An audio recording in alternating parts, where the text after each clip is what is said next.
Hello guys, how are you doing today? Welcome to another beautiful episode of Billionaire Habits with me, Stephen Akintayo. And today I have a wonderful, wonderful guest in the house, Mr. Chris. Now, your son name, Omoijiade. From what state? Edo State. So, it sounds Yoruba, but not Yoruba. So, we're borderline. But it says the son is the backbone of his parents. Omoijiade. So it's Yoruba now? It's Edo. So Yoruba. If we start the conversation on who took for who, we'll be here till tomorrow. Omoijiade. Yeah, Omoijiade. So, shortened to Omoijiade. It's Omoijiade. I'll plead the fifth. By the way, it's barrister. So you might sense that tone of that legal, And so, by the way, I just went through some of your books. First of all, I love the printing.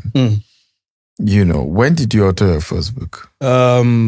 The first one was 2009. That's the first published work. It was 2009. Yeah. Subsequently, we've gone on to release 6 other titles. So 7 in total. 7 in total. You also equally push out quite a lot, Doctor. Yeah, I've done over 40, but I love the quality of your printing. Mine is not near there. I think it's driven by a internal dialogue I have with myself that I serve such an excellent God. And everything. My first book, I was having a conversation with my then editor and publisher, and they were going back and forth. And I told them, if we don't have something that I know can be globally accepted, by Monday you won't see me. They thought I was joking. By Sunday, I bought a ticket. By Monday, by the time they came to my office and asked of me, I was in Dubai. But the major thing I think that drives me is this, Doctor. Yeah. I believe that just like your works, your works go ahead of you. Yeah, true. I remember the day I met Don Moen for the first time. I remember putting up a post and saying that I was in JSS 1 when a school father gave me the tape. Yeah. And his work had gone. Which one is that? It was the very first. Do you remember any song? I'm trying to remember the classic one on that one. God is good all the time. All the time. And it was in the small tapes that you needed to worry. Don't go praise. Anyway, you passed up for years, so you had to beat me to that. Were you using those lamp ones that you press? Gen Z don't know what we're talking about. They've left the room. They have vacated the room. So I felt that those are the things that drive me. I have seen when I printed the first book, I got a letter from one of these bank MDs in this country. Wow. Never met him before in my life. Wrote handwritten letter and said, somebody gifted me a book. I just want to say, job well done, keep it up. Wow. So those are the conversations I have. Ensure that what goes out is globally accepted. And number 2, gives a good account of you, even when you're not in the room. What was your background? I mean, you were born where? So I was born in Lagos, born to an amazing middle-class family. My dad was a banker for almost 40 years. Wow. My mom a teacher, taught for the state government for equal amounts of years. 5 siblings. Grew up in Were Yaba. You the first? No, 4th born actually. Wow. 3 elder sisters. Grew up in Yaba. A very conservative household. Attended the international school, the University of Lagos. Absolutely loved it. Shapes me completely. University of Lagos? Yes, international school in the University of Lagos. Okay. It totally shaped me and changed the trajectory of my life. And went on to study law at the University of Lagos. Yes. You are really American. Oh, yes. I tell everybody, you can't tell me in Lagos. Or anywhere in the Southwest. So after that, I went up to the Nigerian Law School. And after my BL, I proceeded to the UK for my master's degree, where I majored in telecommunications and maritime law. Okay. Came back home, and ever since then, it was business. I have a very entrepreneurial father, and he always supported all my very wild ideas. So I got off into doing quite a lot of business. It was in the food business. I had a restaurant chain called Relish. Yes. So we had a couple of branches across Lagos. Did pretty well there, expanded into other areas like travel, bureau de change, and trading as well, bringing in quite a lot of importations. I remember when the motorcycle helmets were not law and it became law, brought in container loads of helmets. So I was at that age, you're involved in everything, anything that goes. But I think the final thing, and it was my consultancy. Eventually, I've always been an avid reader. Yeah, I absolutely love my books, love books. So I brought in somebody that you're also familiar with. I brought in John Maxwell in 2010. I brought him in 2010. John still remains a mentor to this day. Yeah. So he was one of the first people who actually inspired me on the book journey and said, Chris, when are you going to write a book? When are you going to write a book? So I remember John Maxwell coming to Nigeria. Yeah. So brought him in. And so that pretty much sums the beginning days. Wow. So it looks as if there was a time you went, though I think you built your corporate brand more than your personal brand. Is that true? Yes. Why was that intentional? Not really. I think at that point in time, the law has always afforded me a very conservative nature. So I think for those of us who were cut from that particular cloth, we were always trained to be at the back end. In fact, for instance, on social media now, I'm just trying to I'm just trying to, be out there, show this. Otherwise, I'm like, okay, so like I see doctors, I see them, I'm like, okay, I wish I could do this. The spirit just holds me back, but I think I decided to just of recent understand that there's an interplay between the corporate brand and the personal one. People really want to they want to know who's behind this. In law, there's something called piercing the veil. So you want to know who's behind what is being said, what is being written. So that's kind of brought us out in recent times and all. So, I mean, at some point you had a loss. Yes. $1 million. First of all, how do one lose $1 million? The same way you lose $1 billion. The same way you lose $1 billion.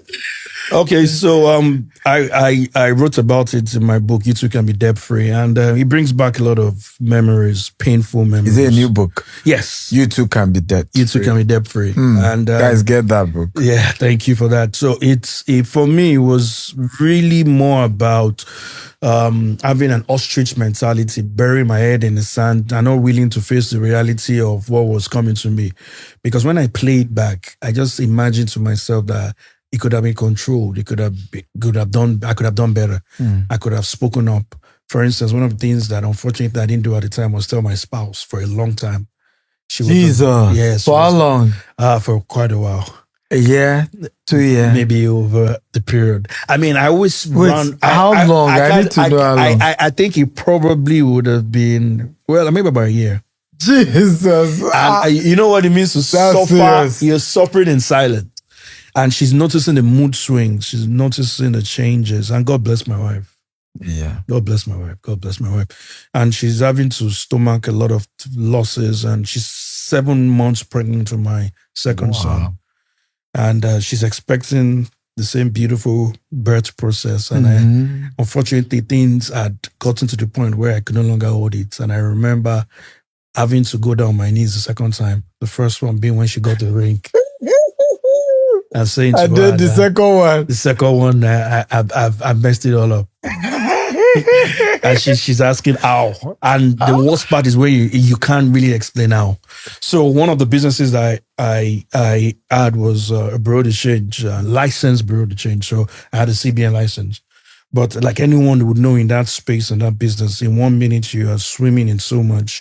The next minute, some wrong decisions, a policy change, one wrong person not fulfilling their own end of the bargain totally can wreck you.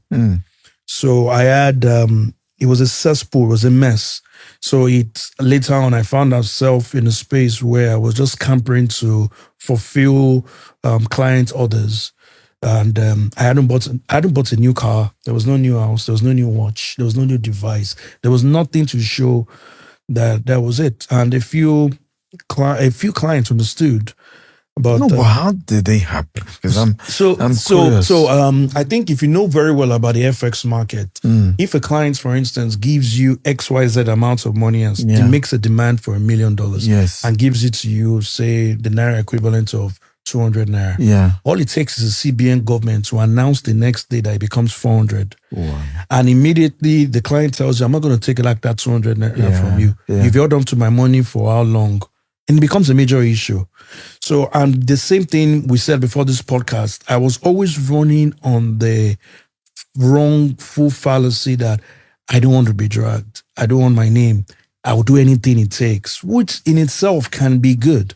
But in the process, you're digging a deeper hole for yourself.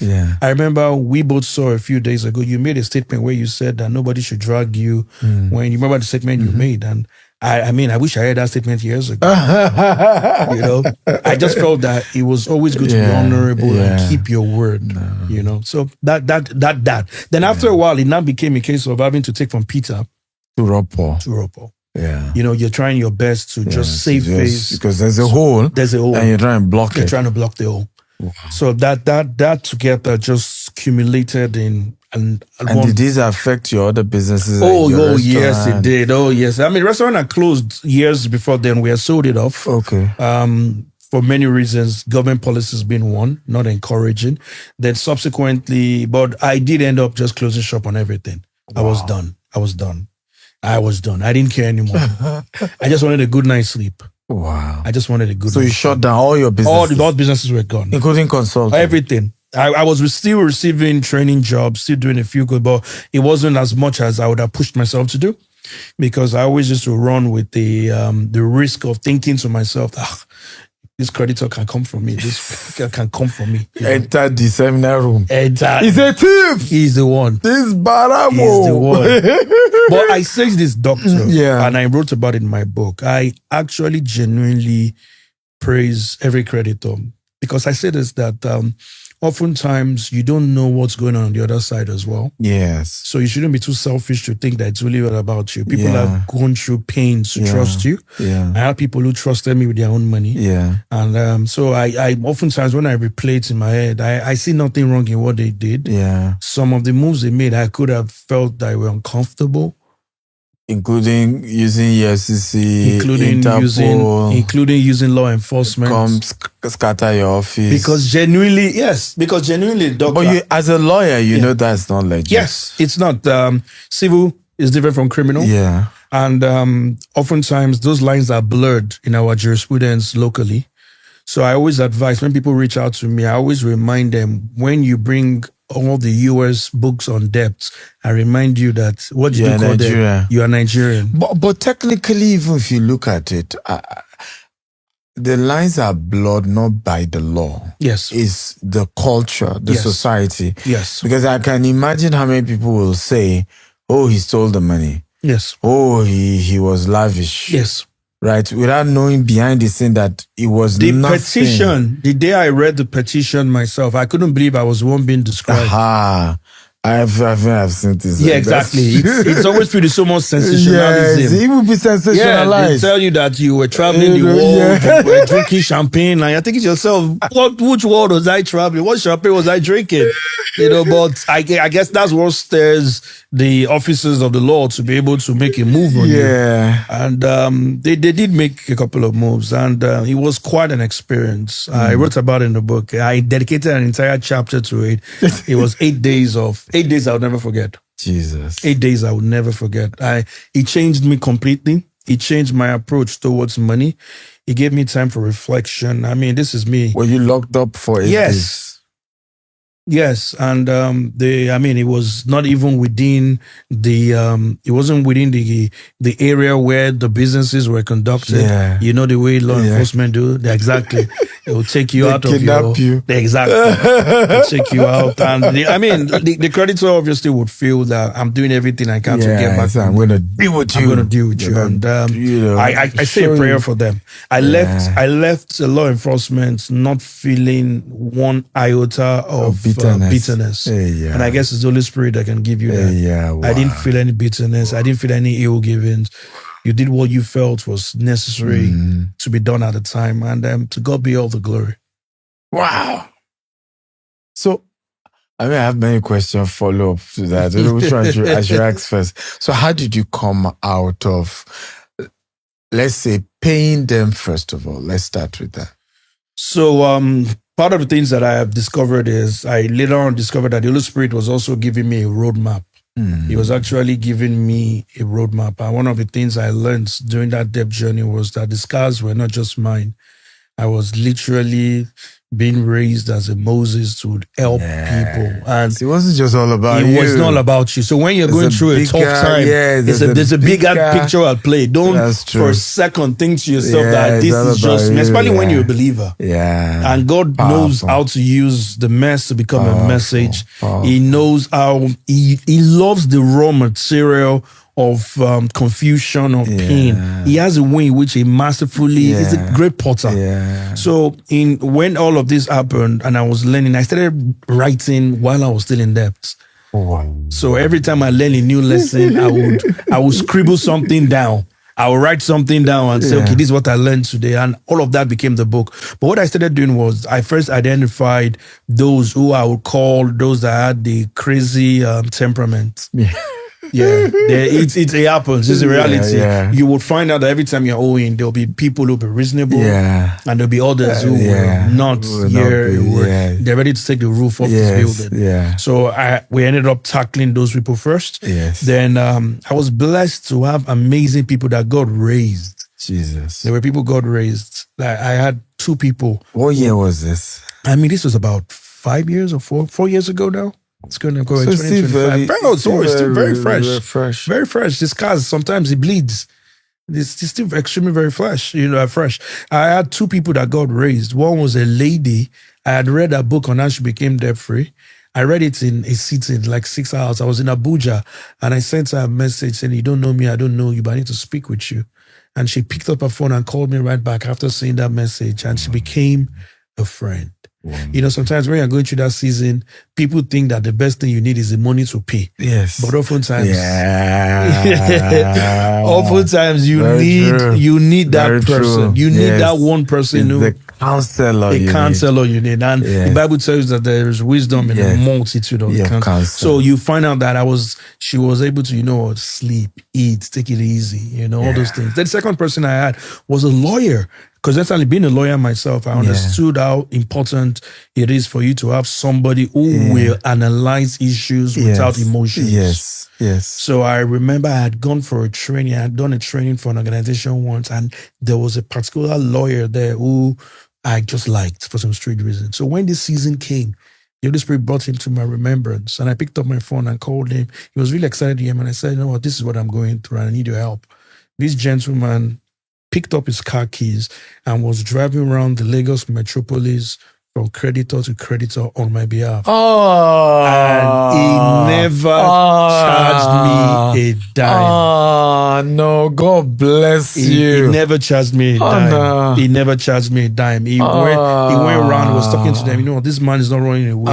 He's going to pay your money. This man is not. He would call me. He would be there. So I'm family as well. Nothing beats family, man. People who would always be there for you, whether you're good, ugly, whatever. They are there say, you know what, we're not going to leave you. We got your back.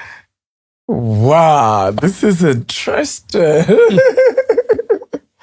Wow, this is good. So now, by the way, for people watching us, this episode probably will be one of my favorite because I had a very dark season in my life, 2012.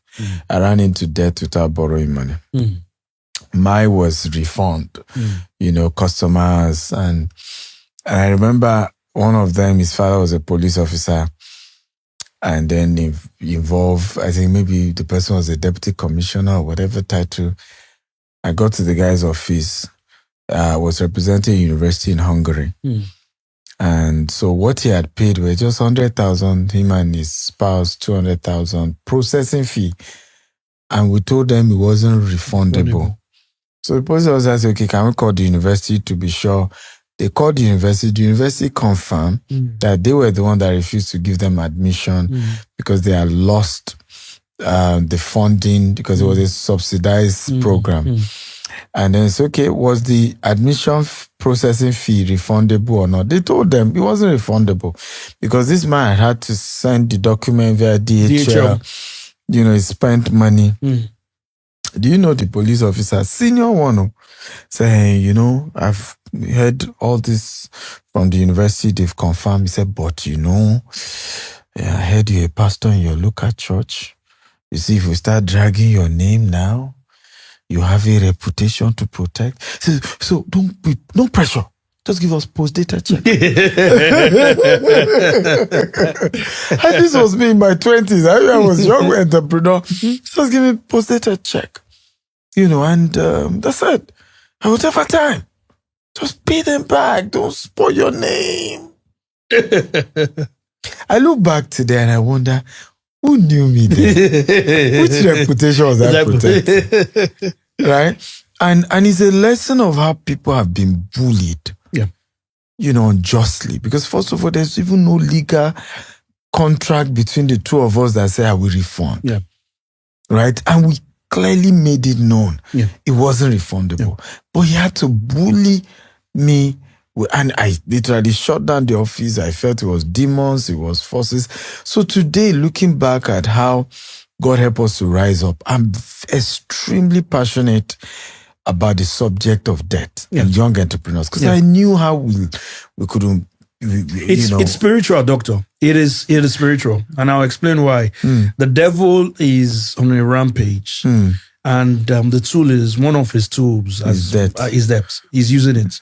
I did a podcast just like this one a few months ago where I said that if we're not careful, Nigeria is going to see an entirely new generation of debtors. I have a debt conclave class that I take. And when I see the back end of messages, private messages sent, you would worry for the future. You would worry for the future. You will worry for the future. And when you see the proliferation of the loan apps, I was teasing during the training once. I said, my baba, every time I cut my baba has a new name. Today, when you want to cut, he'll give you a new name with one particular. The next name give you, and I kept on. Your name can't change every week. It's not even possible.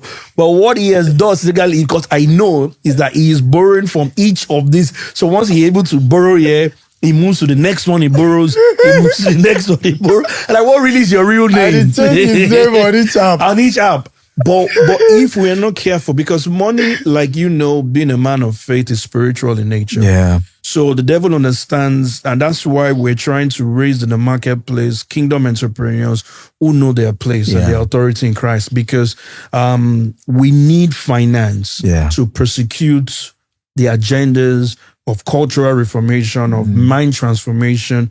And for that reason, anything and everything that the devil will do to ensure people remain, he will do it. Because what debt does, it puts you in servitude. The Bible tells you that you're a slave to the lender. So it keeps you as a slave. And you cannot operate so much as a slave. But where he gets it wrong, and for believers and anybody who's listening to me, is this. I think it was Dr. Paul Eneche, who said this, that fortunately, every area of your greatest conflict is often the area of your crowning. Yes, absolutely. So I always say to people who are in debt, I say, if you look really closely, you will find out that there is somewhat of a calling for you in that space. Absolutely. And everywhere there's a calling, the devil fights it. The devil fights it. If he knows that you are in money, you're going to do stuff, he would do everything. If he knows that you're in the space of marriage where you're going to be the next people do Koya, your marriage will be the. So that's what he does. So we need wisdom. So to start helping people who are watching this, and I'm happy we have you on this. How do people come out of that? What are the right things to do and the wrong things to do? You see sometimes people are owing, and the first thing is you disappear. You're not picking people calls. You're not explaining what's going on. Or another version, you make false promises. I go through that now as a business owner who is losing control of his business, because I now have MDs who run the businesses. And sometimes things get to me and I say, why can't you people just tell the person the truth? Yep. Right? Yeah. You can forecast your sales. Yeah. And you can easily know to say, hey, either to a vendor or to say, hey, you know what? We may not be able to pay you now. Yeah. We'll pay you later. Yeah. And I'm saying, I'm still handling bigger businesses and I'm doing that. But you are handling smaller. And yet you don't, you can't be able to face it. I still had the conversation last month with somebody. I'm to pay $3.3 million on a property. And I was supposed to be end of this month. And I said, look, I won't be able to meet up. I invited him. We had a conversation. I can't meet up. And I probably need three months more. And you'll be shocked when the guy said, well, I wasn't thinking you would be able to meet up. And I'm willing to give you an extension. But why can't we look at people in the face and say, I'm sorry. I think it's fear. I think it's fear, doctor. One of the tools, one of the foot soldiers of debt is fear. So what debt does is that he sends his soldiers ahead, and one of the things he does is fear of the unknown, fear of what will be said, fear of the repercussions if I speak the truth. So the lie always sounds more interesting. Wow. So if I speak the truth, I won't get it. If I say a lie, I would win a few. You see, people underrate what they have for free when they're debt free. Oh, hey. No, you say that again. People underrate what they have that is free when they are debt free. So, for instance, now when you don't owe, you don't know the beauty of sleeping and waking up. Where God created the day and the night. When you're in debt, both of them become merged. Yeah. There's no division because some creditors will wait for night time, some will wait for daytime. So, but I think fear is the first tool, but the first thing I would encourage anybody who's in debt really is to honestly be true to yourself. Just be. And be true to others. Absolutely. The heavens are not going to fall. Yes. Solomon said there's nothing new under the earth. There's nothing. People have been owing, people will owe, and people will still continue to owe. So what you need to just do is face the reality of I'm in debt, and how do I stop digging? How do I get out of this? I had a lady in the bank, on one of the banks, who reached out to me and said, Mr. Chris, I'm in debt. I read your book. Thank you for being a blessing. And I reached out to her and I said, you know what, the first thing you're going to do, you're going to face your fears by speaking to these people. Oh, I'm going to lose my job. The banker, I'm a banker. My check must not bounce. I told that, don't worry. Because one of the things that God does in his infinite mercy is that he's not man. God is not man. Yeah. He looks at the heart of man. Yeah. He genuinely looks. And I'll give you two quick examples. Let me even say this. This may sound, many creditors do not like what I'm about to say. Not every debt will be paid back.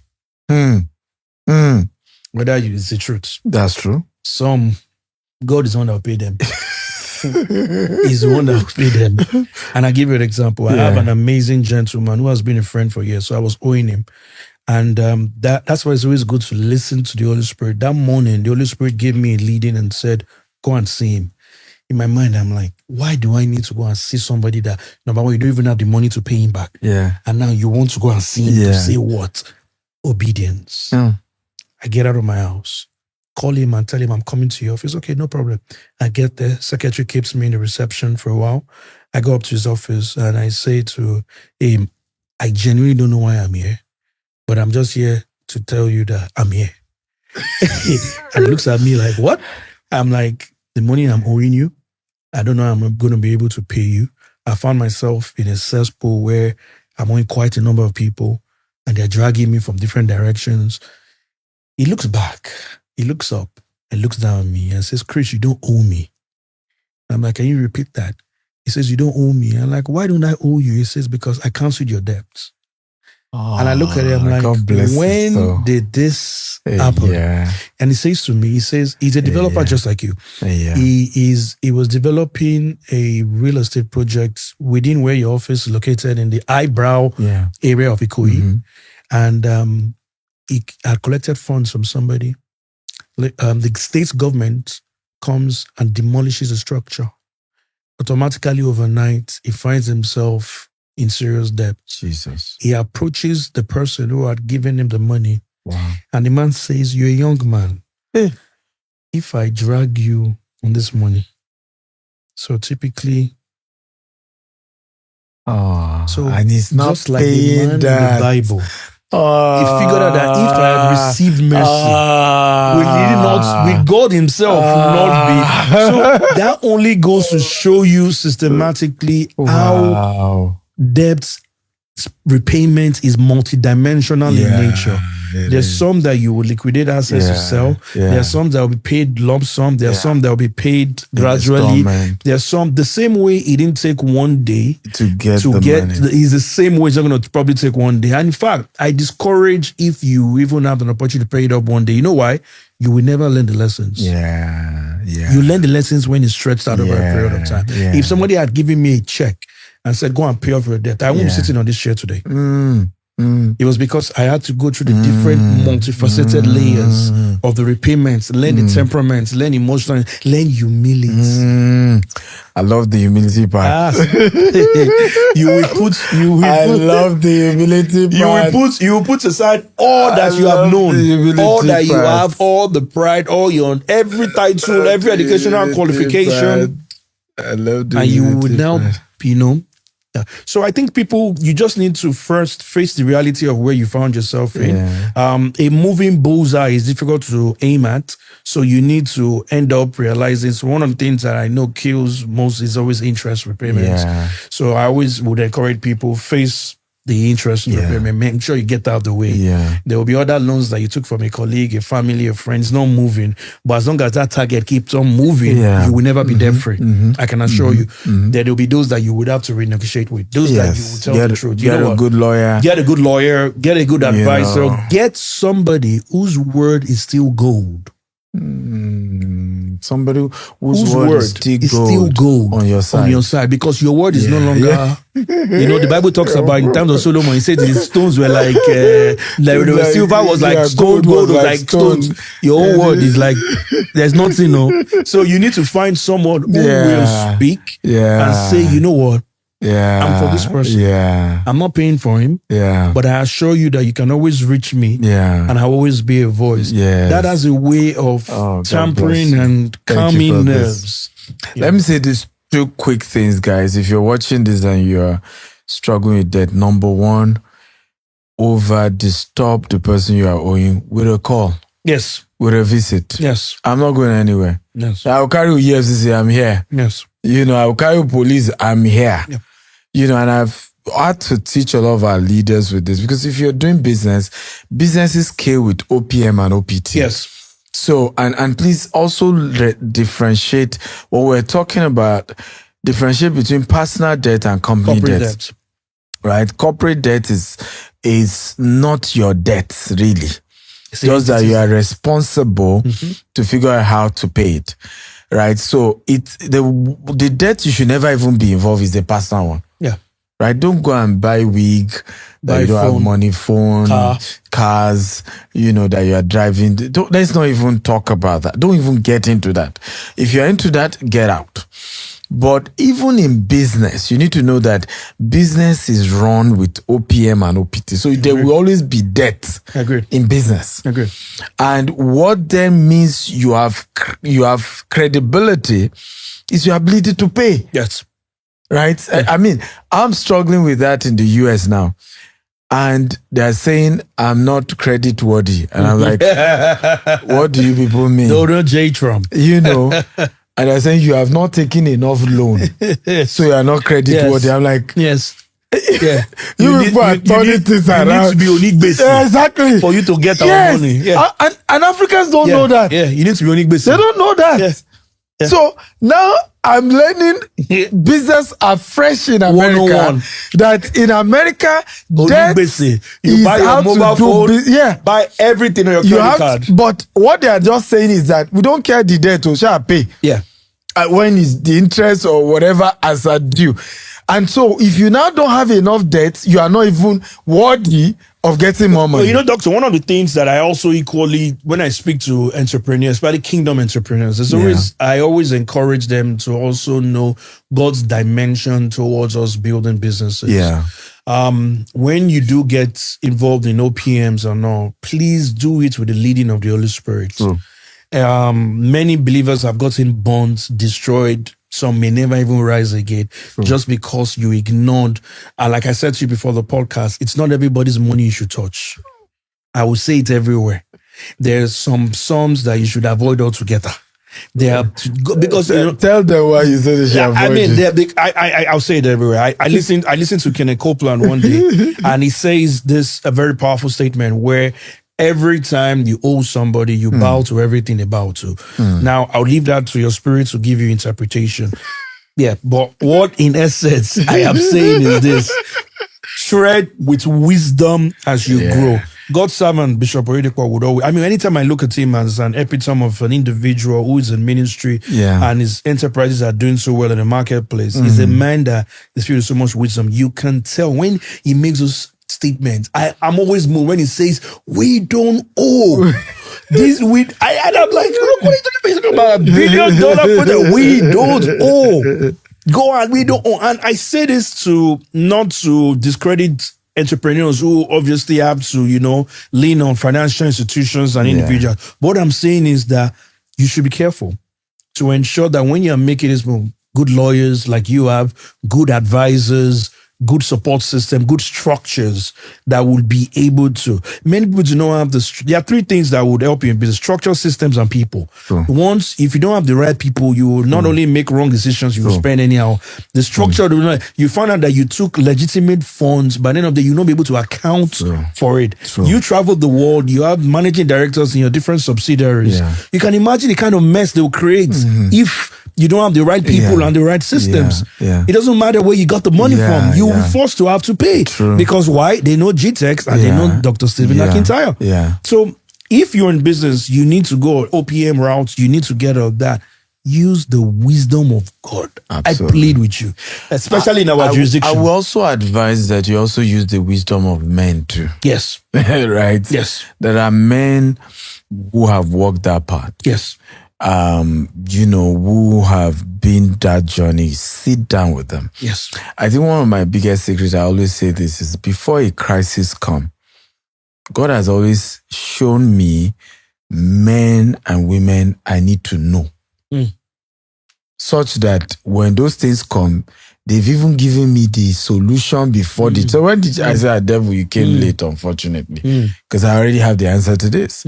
So a lot of time people run into this because some of these challenges are exaggerated because of the knowledge gap, because of the mentorship gap, right? There are people who are owing $300 million.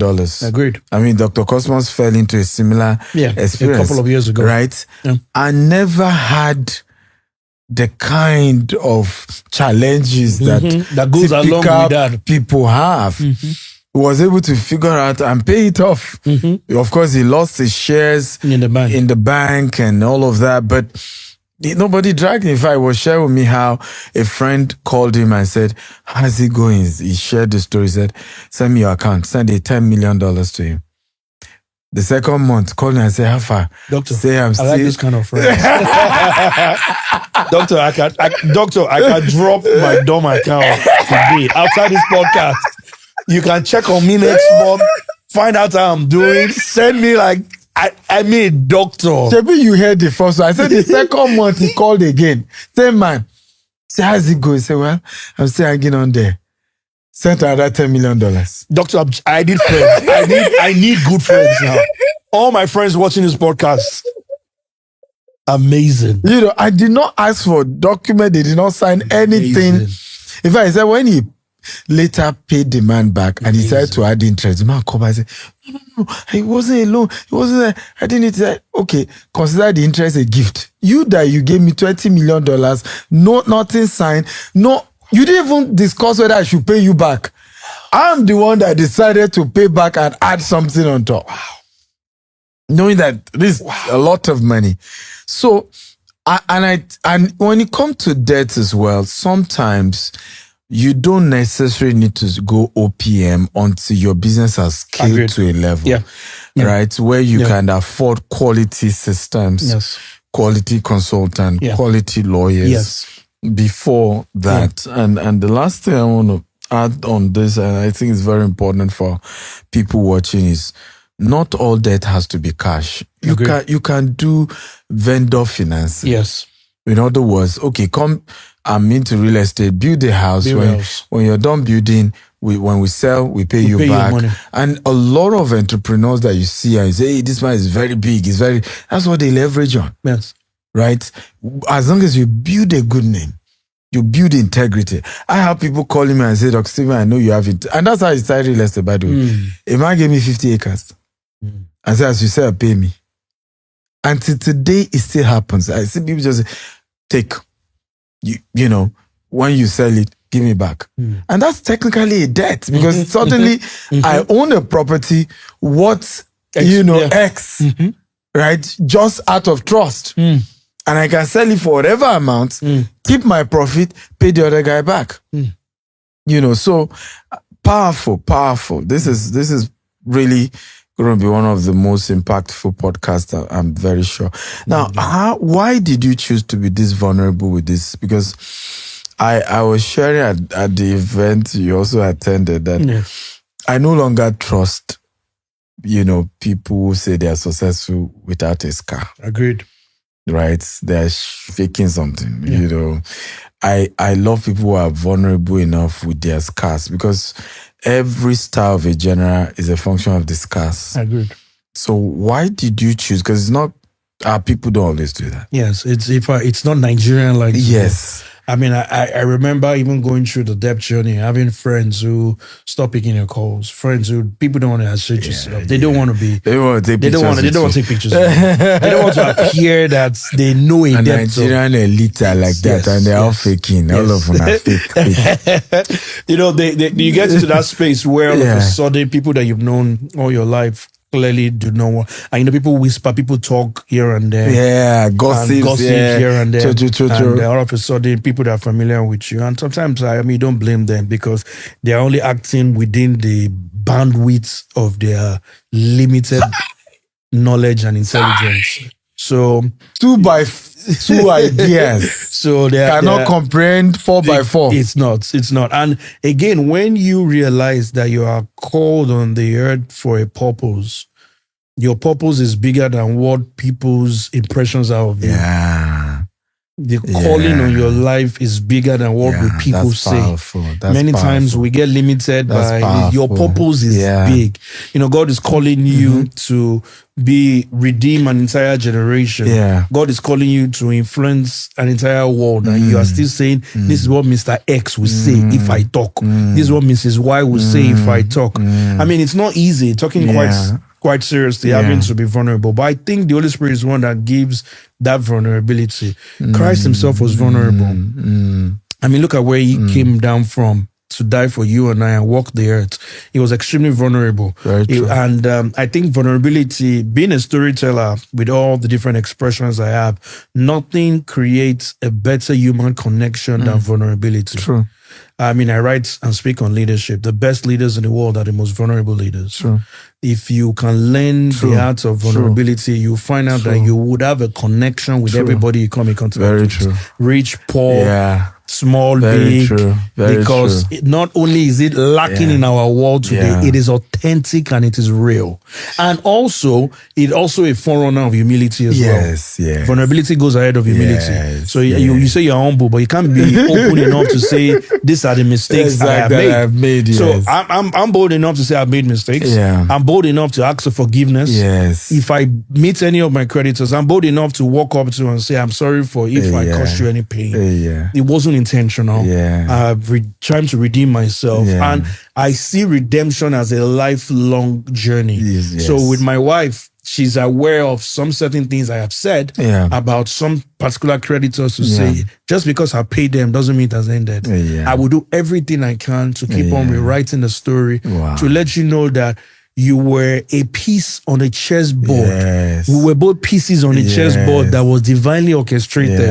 And whilst there were human elements to our words and our actions, there was a superimposing, supernatural being that was allowing things play out. So I decided to be vulnerable to help out. Like you said, you have a soft spot. Now,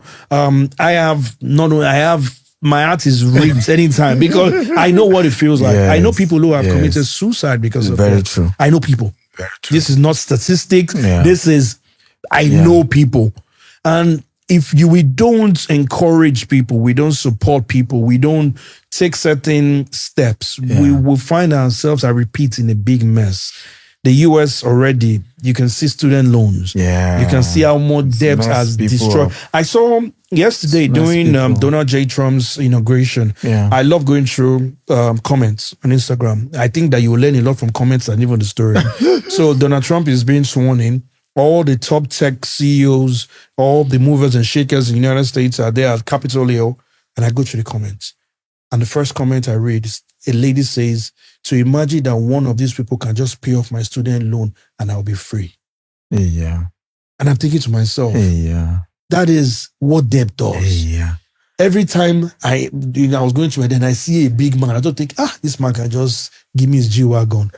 And I can just sell this G-Wagon and pay somebody. And that's just what debt does. So people need to be more vulnerable. If you've gone through situations, not only debt, if you've gone through a nasty divorce, you've gone through whatever it is you've gone through, your story can lead to somebody else's glory. So do not hide your story. Many times when we get to heaven, I'm of the firm opinion that God is going to chastise quite a number of us on why we kept silent. Because your voice, your story could have been the redemption for so many others. It could have led people to have, it could have even led somebody to maybe not to have taken their life. That's the reason why I'm encouraging the culture of us telling our stories, writing our books. Dr. Stevie, you're not going to be in some places, but I assure you that your book is going to go ahead of you. Somebody's going to pick the book and say, I have hope. I can do this. He did it. I can do it. And you saved a life. You have saved a life. So that's the reason why I chose to be vulnerable, not to in any way bring scorn or any way make creditors feel that, he's sounding confident now. No. Like I said, I honor everybody that I've ever owed. I honor them. I love them. Still love them. My major creditor, they may see this video or not, absolutely love them. Absolutely love them. Still do. It may not look it, it may not sound it, it may not be real, but I do. Wow. Have you been able to pay everybody off now? Now, so yes, I would say yes, technically. So what we've done, one of the things that God told me to do, especially writing the book, he just said, you know what? I was always looking for this picture perfect day. You know what I mean? There's this day where everything is perfect and you appear on the Mount of Transfiguration and your white is whiter than everybody's white. I was like, no, that's not the way it works with me. The way it works with me, and we start sharing as you go along. So we started off repaying a lot, and I would say that we're virtually there. We're virtually there. Thank God. I mean, this is a powerful story. For people who are still in debt, do you have like 2, 3, 4 things they can do? Oh, yes. Okay. The very first one is you need to know how much you're owing.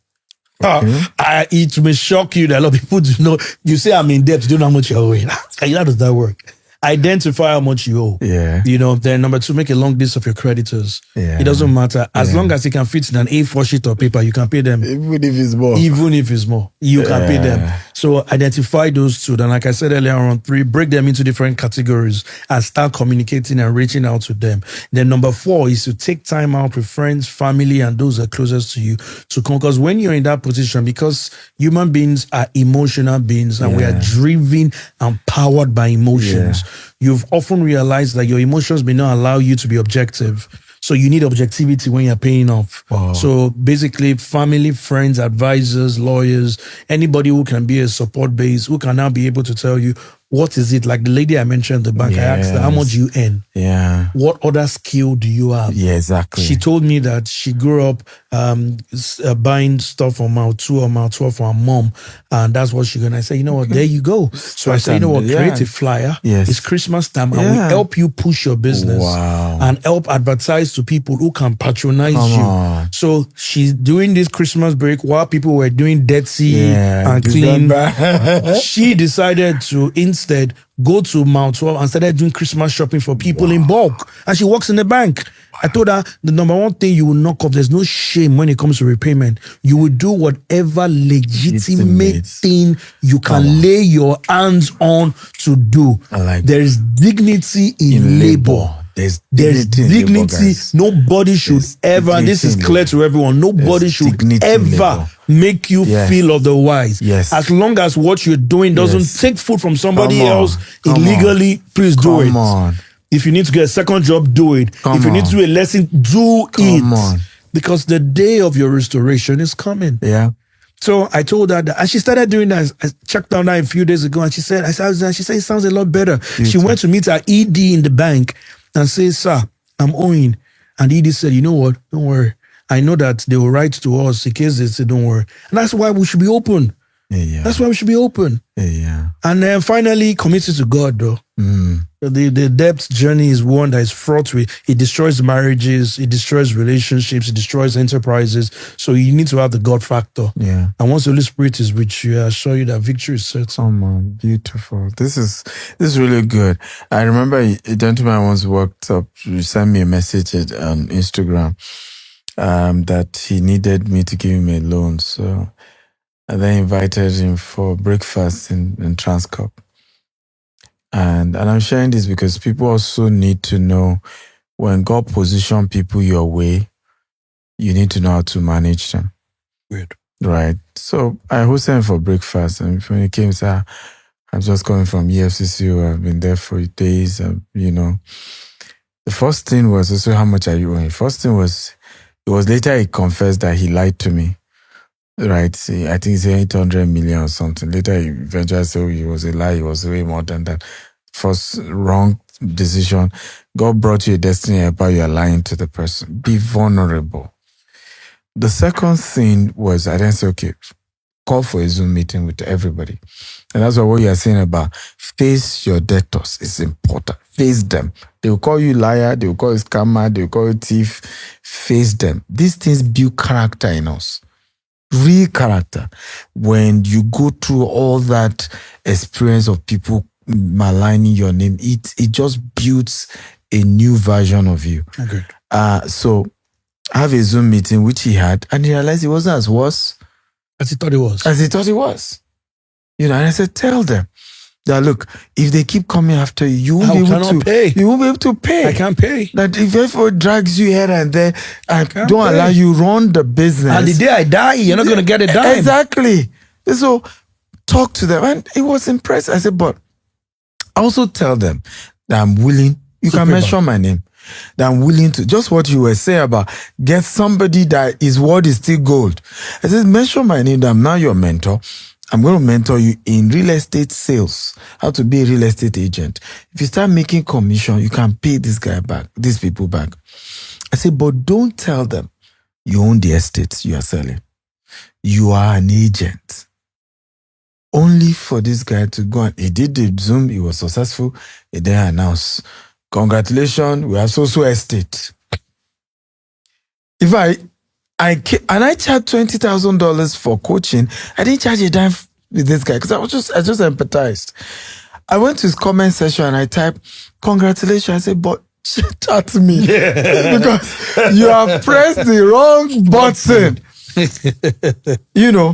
He thought it was a joke. The exact thing I predicted happened. He said, they'll come for it. He had all our money. He had used it to so he bought land. All this while he banked land. He was now he has come to enjoy it. Even the brand ambassador he had, who used to defend him, was the first to call him out.